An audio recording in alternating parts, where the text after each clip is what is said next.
Whoever is running this event is rich. The decorations and bright, clean lanterns all scream wealth. There's a table weighed down with food, some of it still hot and steaming from the kitchen. Don't mind if I do.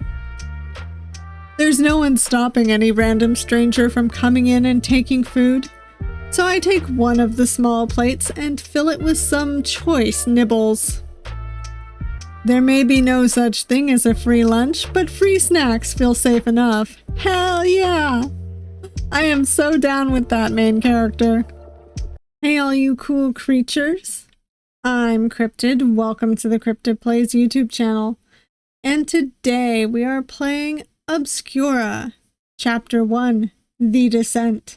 Since there's a warning up here, I will read it. Warning. This is an 18+ visual novel that contains strong language, descriptions of gore, and suggestive content. Please check out our warning page for more details. There are also a couple more warnings that are general to this game on the itch.io page, which include unhealthy relationship dynamics, religious themes, drugs and alcohol, violence, and themes of human trafficking. More specific warnings are available in the game, and there is a good chance that I will age restrict some of the videos depending on the content. Thank you so much for your support. Enjoy, and I have been eyeing this one and I am looking forward to it.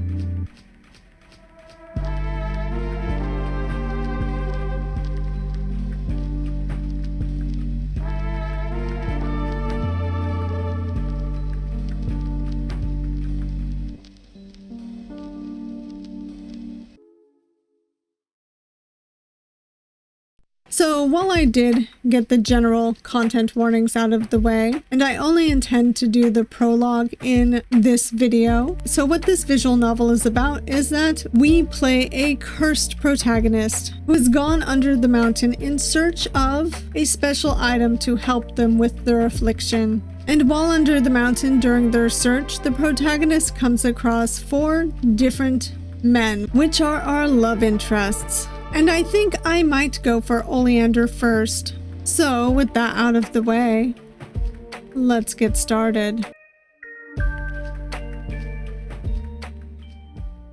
What's your safe word? Oh my.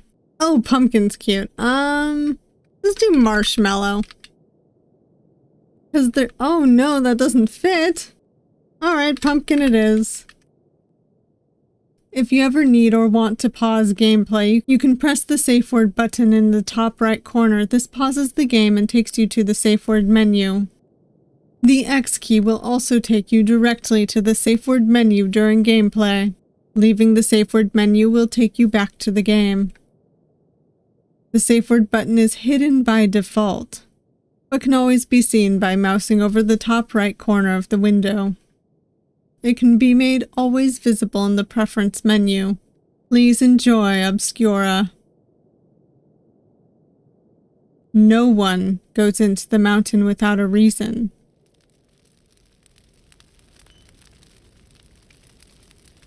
Purpose of business. Buying. No one takes their past into the mountain. How are you going to pay? Some funds. Some work. Good luck with that. Everyone knows what it means when you go. No one says anything about it. Give me your bags. The guard looks through my things with perfect efficiency. Bored, they start asking me questions. What are you going to be called down there? Okay, yeah, that's nice. Mr. Vesper. I think that's the default name. But we will be Cryptid. Cryptid. Good choice. You have a mask, Mr. Cryptid. No one would sell me one. Not a problem here. If you're buying, we're selling. The gate guard waves to the masks hanging around the entrance, perhaps once worn by other visitors. The masks are an old custom, plausible deniability. We're all faceless strangers under the mountain. Pick your poison. Charcoal-colored one with worn lace and gold trim. Cream-colored one with flowery details painted across the left side. Burgundy-colored one with swirling embossed patterns. I'm going with the charcoal-colored one. I take a mask off the wall and fit it to my face. It weighs on my head, but my mind feels lighter. I see my reflection in the mirror. The people under the mountain have beautiful taste. I hand the gate guard the money owed. Welcome to the marketplace. They step aside, allowing me passage into the tunnel in the side of the mountain. I begin my descent. At first, I have to wonder if I've been tricked in some way. The passage grows narrow, the air stale, the path uneven. I'm walking by the last feeble threads of light that reach this deep.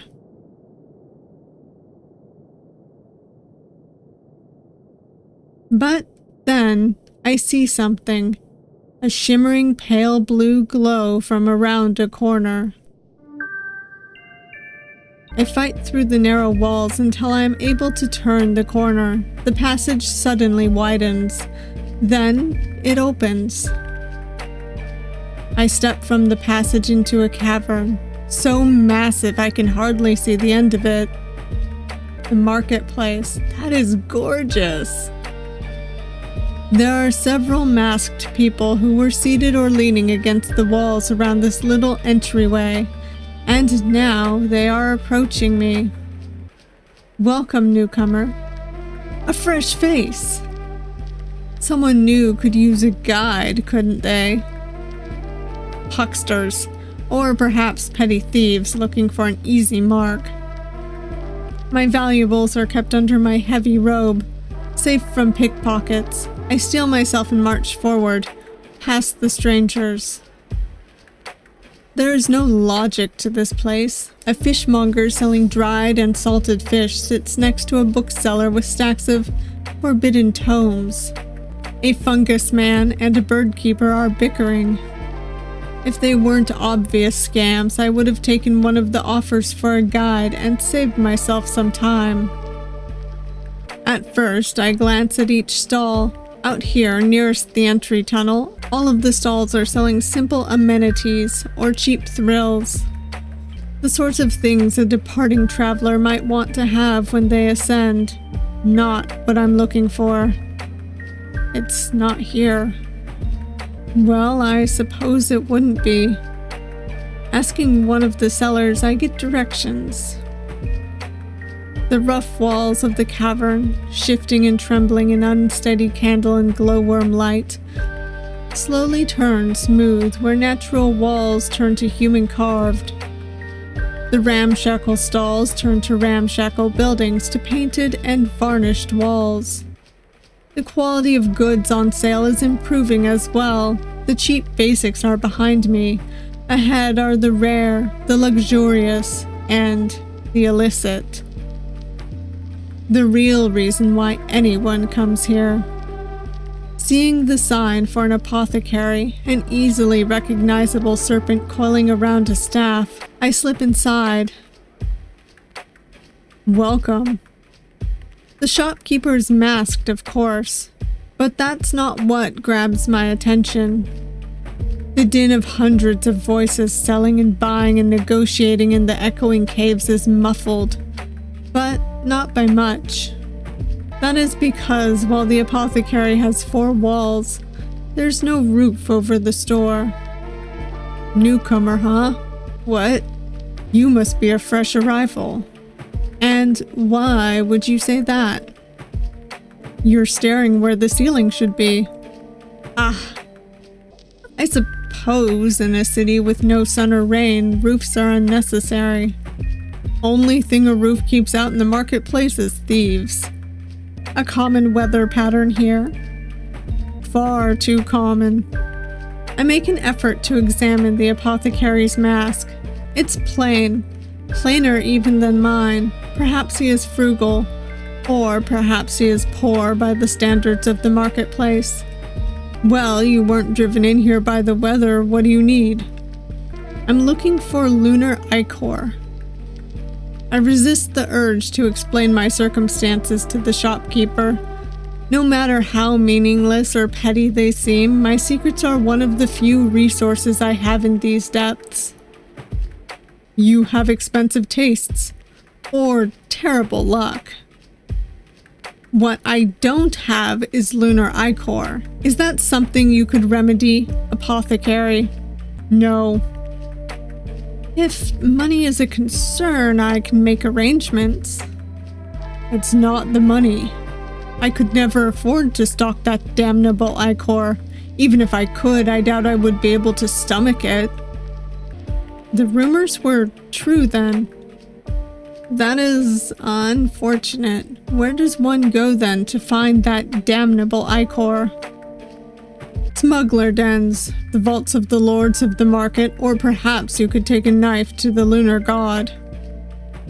Failing that, the auction house may provide. It's the largest house this side of the ruby walls. It even has a roof. The apothecary cannot see my smile, but I hope he can hear it. I thank you for your timely advice, sir. Save your thanks for the lunar god. It'll be a miracle if you get that ichor. I take my leave of the shop. The noise rises again from loud to deafening. There are tunnels and additional caverns in all directions, but I continue the way I was going.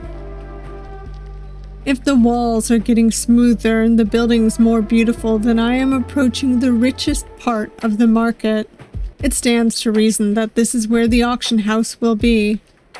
Keeping my eyes up, it takes no time to find the auction house. It is as the apothecary said, the largest house this side of the ruby walls. There are long chains of glowworms draped over the promised ridged roof that dangle and sway as the air shifts in the cavern. The building itself is deep, garnet red, with gilded trim.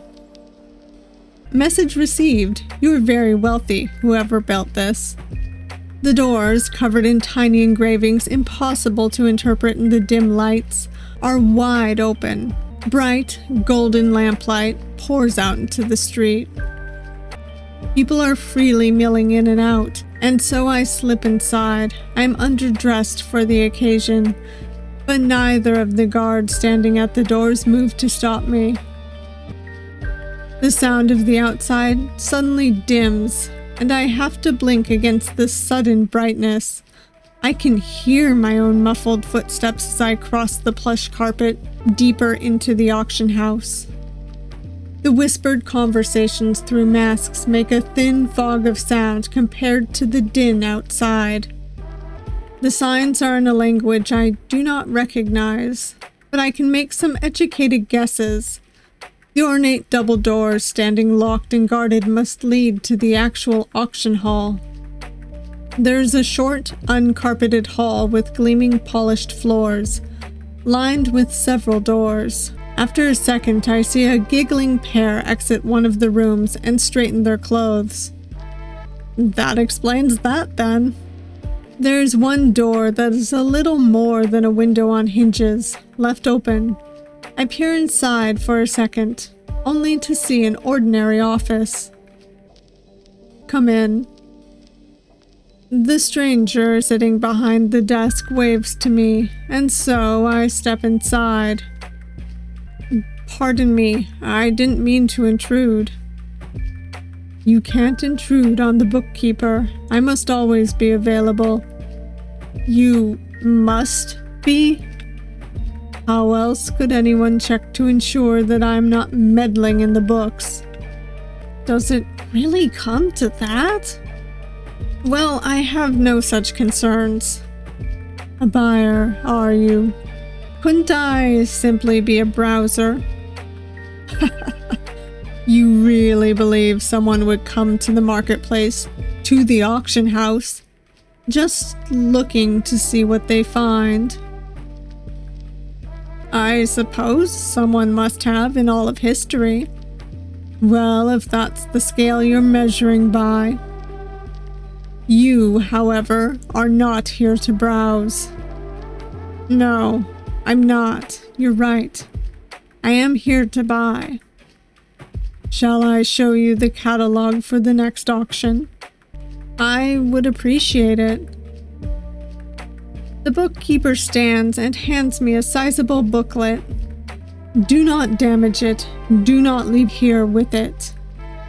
They open a drawer to their desk and hold up a knife. It's a little thing, but I have no doubt they could kill me with it. Then they sit again and resume their work. I flip through the book. There are objects of unimaginable value, works of art by artists even I know by name, an exquisite jeweled tiara fit for any princess, the deed to a country manor on the surface. Then there are wonders I could have never dreamt of, the bird wreathed in flames that never burns, the still beating bloodstone heart of some rock nymph, a potion of clear vision. I flip the page and am met with the miserable exposed face of a young adult. Their posture is low and defeated, but they are beautiful. The text informs me that whatever is paid in the auction will be sent to their family within the mountains. Surely not. I flip the page again. There are no other people in the catalog, but one is enough to turn my stomach. Thank you, bookkeeper. Finished already. What I want isn't in there. And what is it you want? I'll check the history, see when it was last sold. I bite my tongue for a moment. Lunar ichor. An unlucky one, aren't we? I couldn't say it. If you would, bookkeeper.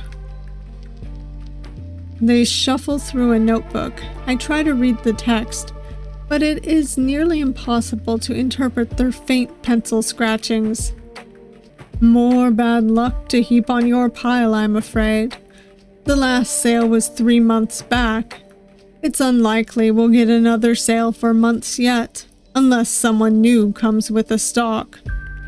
It couldn't be easy, could it? And what was the final price for it? For a lot of 12. The number they tell me is stomach-dropping. I could not gather those funds in a lifetime. Even divided 12 ways, the price for a single vial is well beyond my means. My life savings weigh heavily in the coin purse under my robe. Dead weight, it seems. By your silence, I guess you don't have the money. Thank you for your time. I try to keep my voice neutral. When I leave the auction house, I momentarily lose sight and hearing as I adjust again to the dim, echoing cavern. I don't notice the direction my feet are taking me.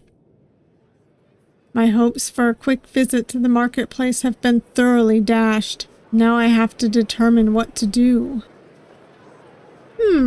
I don't believe that this is going to have any bearing on the endings. I'll get both of these. I'll think better after some rest.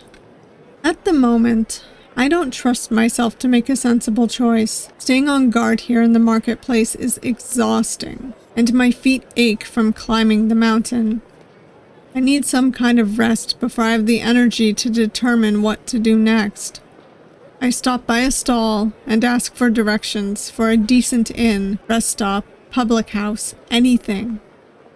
Following the directions through a short tunnel, I wander through a quieter district of the marketplace. Though quiet is relative. The guest house is a challenge to find, though I hesitate to call the ground-down walking paths roads. There are rest houses lining them on either side. The Leaping Bear, the guest house recommended to me, is nothing remarkable. The building has a roof, but the building itself is mostly made of raw wood. The brass doorknob is smooth under my hand, polished by the thousands of guests who come and go. Inside, the atmosphere is boisterous, but on the scale of a handful of people singing a drinking song, the chaos outside is already muffled and distant. Welcome. The woman who approaches has her face fully covered in a bear mask, but her neckline is untied and exposed. I wonder who she works for. Hello, I was told this is a good establishment to stay the night. You were told right. Except the part about the night. Here, there's no real difference between night and day. Plenty of folks are up at all hours of the day, as you do, just sleeping when they're tired and forgetting the sun ever existed. I see. The bear-masked woman has me sign into a guest book and pay for the night. You'll have the room for 24 hours. If you're staying longer, I expect you here to pay for more time. If you don't, you might find all your things at a moon shrine. I'll remember, thank you. And you'll be needing these. She hands me a dull metal medallion on a leather string and a key. Dear Rufus over there. She gestures to a mountain of a man, also in a bear mask, standing by a door. Make sure only guests go to the rooms. The medallion proves you're a guest. Don't lose it. Or else I'll find my things at a moon shrine? Pick things up quickly, you do. Seems like an important skill to have here. Quite right.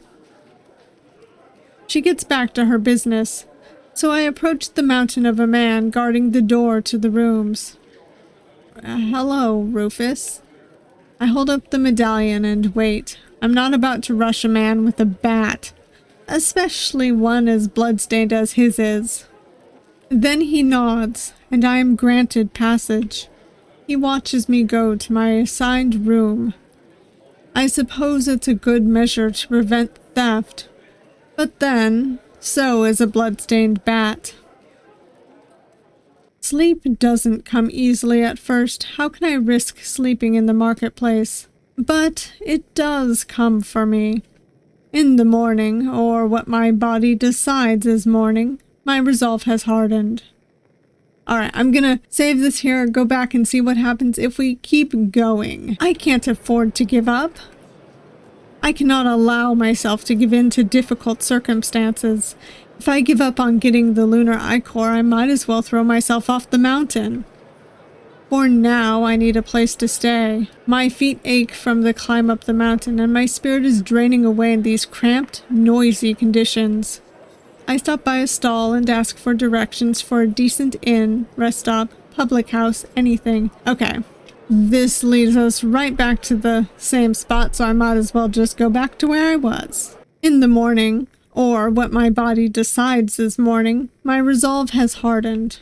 Leaving the marketplace without the lunar ichor would render everything I've done pointless. I wouldn't be able to live with myself if I stopped trying. I am able to order something like breakfast from the Leaping Bear's kitchen, and then sit in thought staring at a bowl of porridge. Eating in this mask is a bit of a bother. I have to navigate the spoon around the mask. There's clasps, you know. I start at the sudden appearance of the proprietress. I hope I said that right. What? Feel along the side of the mask. There should be pins or clasps holding the bottom part. I do as she said and find little clasps holding the two parts of my mask together. Well, I feel like a proper fool. It already feels strange having my mouth exposed, like a funny kind of nudity. Newcomers are all a bit foolish. That's part of their charm. Thank you. I think. Just keep your wits about you. You'll live. You make it sound so dire. Well, you're here, aren't you? You're not wrong. No one comes here without a good reason, I should think. What's yours? A personal matter. Buying or selling, that's all there is down here after all. Buying, something I might not be able to afford, it turns out. That won't narrow things down too much for her. Well, depends on how you try to buy things, doesn't it? Money will get you anywhere if you have enough of it. But there's other roads out there. Is that something you'd know a lot about? I couldn't say. I only know what stories the guests bring in. She says it flippantly enough that there must be a story there, but I resist the urge to dig. Then, I suppose my next job is to find what paths I can use. Thank you. Oh, not a problem. The masks trouble everyone at first. You just ask for Bruna if you have any more problems. I'll be happy to help. She sweeps away to handle another matter, and I'm left with far more productive thoughts. Money won't get me lunar ichor, but something else might. Influence, friendship, violence, guile. My body, if it comes down to it. Anything. There's a lot to think about. Am I going to stay in a guest house for weeks or months? What possible ways are there to get lunar ichor? Let's start with one foot in front of the other. Over the next several days, I get to learn the layout of the marketplace. It's an ever-shifting rat's nest of stalls and passages and unmanaged pathways. But there are some fixed landmarks. I can navigate somewhat comfortably by those landmarks, when they are visible. One evening, based on my own internal clock, the proprietress of the Leaping Bear hints over a meal that, as long as I am well behaved, she would be willing to extend more generous long-term rates for me. I wasn't planning to misbehave, even less so with Rufus keeping an eye on me, and so that settles the matter of lodging for the moment. As for the lunar ichor, I am at a loss. It is rare, absurdly rare, and, based on the reactions of those I speak to about it, some aspect of it is very taboo. Likely the condition it treats. I'm wandering one of the quieter passages, clearly natural by how uneven the ground is. It's mostly homes, built on whatever smooth patch of stone the builder could find. But there is one that towers over the rest, a tall church with heavy oaken doors. Where normally I would expect to see a golden 10-point solar sigil, instead there is a more simplistic crescent-shaped one, the lunar sigil. I suppose the solar god isn't much help down here. I have seen the eerie blue-green light of glowworms and the smoky gold of lanterns, but I have not seen the sun since I started my descent. Churches dedicated to the lunar god exist outside of the mountains, but not in any significant numbers. The lunar god, lunar ichor, it can't hurt to ask, could it? I'm not sure I believe that the lunar god must bleed for there to be lunar ichor, but there's no harm in checking. Hey, stop! I halt in my path instinctively, although after a moment I can see no one was speaking to me. Instead, there's a raucous crowd gathering just down the tunnel, shouting and tussling. A few people in utilitarian masks and what look like uniforms are trying to push their way through. Looks like trouble. Alright, so the church would take me to Cirrus. So I'm not going to do his route yet. I am going to leave. Trouble is something I don't need. I turn away from the ruckus, begin walking, and turn off the main road to avoid any possible chaos. The church will be there another day. The road I've turned onto is quieter, but not by much. The relatively wide main path through this area was packed with people, but this side street is just as dense. Everything is packed tighter together here. There's little distance between doors.